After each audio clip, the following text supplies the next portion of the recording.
Un pan de l'histoire des premiers missionnaires révisité ce samedi 6 février 2021 dans la cité de Ténado. Le Conseil général des Assemblées de Dieu du Burkina Faso, avec à sa tête le docteur Michel Ouedraogo, se dirige d'abord dans la maison du premier missionnaire, ensuite au niveau de la première église où jouxte à côté la tombe du premier pasteur Tenda Abraham Bazemo. Un moment d'émotion pour ces hommes qui se sont donnés corps et âme pour le salut des âmes par l'évangile dans cette localité. Le rappel historique est fait chez le chef de Ténado avant de se rendre à l'église centrale. Là, les enfants reçoivent le flambeau et s'engagent à relever le défi en faisant rayonner l'évangile. Nous, enfants du Ténado de la région de Ténado, prenons l'engagement de poursuivre l'œuvre de Dieu nuit et jour. Nous vous demandons de nous recommander dans les mains de Dieu pour l'engagement pris devant vous. Ça représente la continuité de l'œuvre.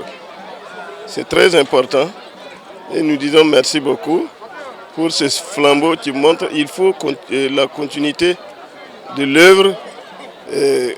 Nous sommes déjà vieux. Il faut qu'il y ait des gens qui vont nous remplacer dans la suite du temps. Donc le flambeau représente la continuité de l'œuvre. La symbolique est forte, selon les membres de la délégation du Conseil général venu de Ouagadougou.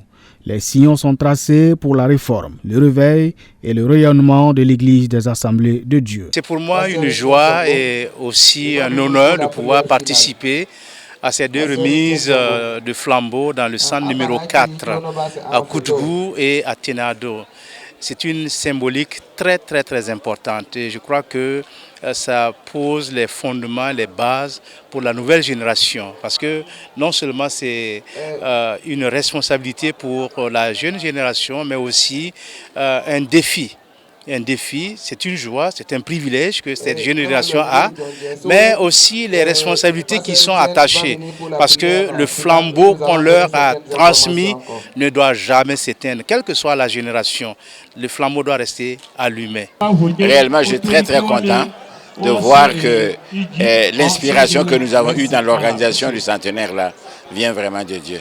Si on arrive à organiser les jeunes, les enfants, nous pensons que l'église de demain sera quand même un grand succès. Et nous ne voulons pas que ce soit seulement un événement, nous ne voulons pas que ce soit une fête. Nous voulons que toutes les églises continuent à s'occuper des enfants, à encadrer les enfants, à instruire les enfants.